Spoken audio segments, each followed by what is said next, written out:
ನಾವು ಯಾಕೆ ವಿರೋಧ ಮಾಡ್ತಾ ಇದ್ದೇವೆ ಅಂತ ಹೇಳಿದ್ರೆ ಇದೇ ಜಾಹೀರಾತನ್ನ ಕಾಂಗ್ರೆಸ್ ಪಕ್ಷ ಕೊಟ್ಟಿದ್ರೆ ನಮ್ದೇನು ತಕರಾರು ಇರ್ತಾ ಇರ್ಲಿಲ್ಲ. ಅಲ್ಲ ನಾನು ಹೇಳ್ತೇನೆ, ಒಂದೇ ನಿಮಿಷದಲ್ಲಿ ಮುಗಿಸ್ತೇನೆ. ನಮ್ಮ ತಕರಾರು ಏನು ಅಂತ ಹೇಳಿದ್ರೆ ಈ ಸರ್ಕಾರ ಇವತ್ತೇನು ಜಾಹೀರಾತು ಕೊಟ್ಟಿದೆ ಫ್ಯಾಕ್ಚುಲಿ ಇನ್ಕರೆಕ್ಟ್ ಇದೆ.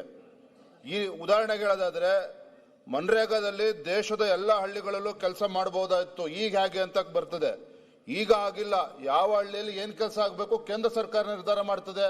ಈ ರೀತಿ ತಪ್ಪು ಮಾಹಿತಿಗಳನ್ನು ಇದ್ರಲ್ಲಿ ಕೊಟ್ಟಿದ್ದಾರೆ. ಈಗಲೂ ಕೂಡ ಕೇಂದ್ರ ಸರ್ಕಾರ ಹೇಳಿರುವಂತದ್ದು ಯಾವುದೇ ತೀರ್ಮಾನವೂ ಕೂಡ ಗ್ರಾಮ ಸಭೆಗಳಲ್ಲಿ ಗ್ರಾಮ ಪಂಚಾಯತಿಯಲ್ಲಿ ತೀರ್ಮಾನ ಆಗಬೇಕು ಅನ್ನೋದೇ ಅಲ್ಲೂ ಕೇಂದ್ರ ಸರ್ಕಾರ ಕಾಯ್ದೆಯಲ್ಲಿ ಬಂದಿರುವಂತದ್ದು. ನಾನೇನ್ ಹೇಳಕ್ ಹೊರಟಿದ್ದೇನೆ ಅಂತ ಹೇಳಿದ್ರೆ ಇವತ್ತು ಕೊಟ್ಟಿರ್ತಕ್ಕಂಥ ಜಾಹೀರಾತು ಈ ಸರ್ಕಾರದ ದುರುದ್ದೇಶ ಇದೆ.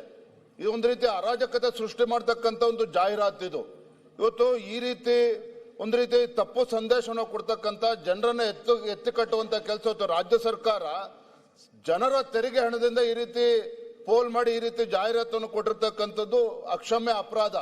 ಎರಡನೇದಾಗಿ ಇವರು ಇವತ್ತೇನು ಮಹಾತ್ಮ ಗಾಂಧಿ ಬಗ್ಗೆ ಮಾತನಾಡ್ತಾ ಇದ್ದಾರೆ, ನರೇಂದ್ರ ಮೋದಿಜಿಯವರು ಅವರು ಪ್ರಧಾನಮಂತ್ರಿಗಳಾಗಿ ಕೆಂಪು ಕೋಟೆ ಮೇಲೆ ನಿಂತು ಮಾತನಾಡಬೇಕಾದ್ರೆ ಈ ದೇಶದಲ್ಲಿ ದೇವಾಲಯಗಳಿಗಿಂತ ಶೌಚಾಲಯಗಳು ಮುಖ್ಯ ಅಂತೇಳಿ ಇವತ್ತು 1.5 ಕೋಟಿ ಇಡೀ ದೇಶದಲ್ಲಿ ಶೌಚಾಲಯವನ್ನು ಕಟ್ಟಿಸುವಂತ ಕೆಲಸ ನರೇಂದ್ರ ಮೋದಿಜಿಯವರು ಮಾಡಿದ್ದಾರೆ. ಆದ್ರೆ ಇವರು ಮಹಾತ್ಮ ಗಾಂಧಿ ಅವರ ಹೆಸರು ಹೇಳಿಕೊಂಡು ಇವತ್ತು ರಾಜ್ಯದಲ್ಲಿ 500 ಮೀಟರ್ಗೆ ಮೆಡಿಕಲ್ ಶಾಪ್ ಸಿಗುತ್ತೋ ಇಲ್ಲ ಗೊತ್ತಿಲ್ಲ, ಆದ್ರೆ ವೈನ್ ಶಾಪ್ ಅಂತೂ ಸಿಗ್ತದೆ. ಆ ರೀತಿ ಸರ್ಕಾರ ನೀತಿಯನ್ನು ಅನುಸರಿಸ್ತಾ ಇದೆ.